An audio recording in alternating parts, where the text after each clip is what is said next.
Të bëhet gruaja ime në të mirën. Gjesti vazhdon të jetë një nga personazhet më energjik dhe plot humor në shtëpinë e Big Brother VIP Albania. Në orët e para të mëngjesit, ai krijoi një moment argëtues duke bërë një shaka me Egli Takon.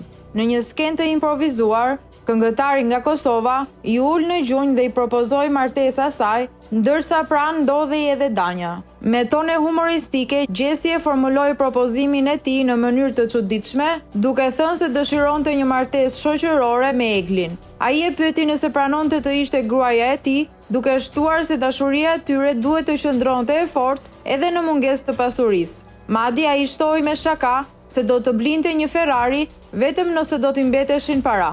Reagimi i Eglit ishte po aq sportiv sa vetë situata. Ajo u largua duke e kthyer në shaka përgjigjen e saj, duke i sugjeruar që ta bënte një propozim serioz pas daljes nga loja. Ky episod i shtoi atmosferës së gëzueshme të shtëpisë, duke treguar edhe një herë se humori dhe energjia pozitive mbeten pjesë e pandashme e qëndrimit të Gjestit brenda shtëpisë së Big Brother.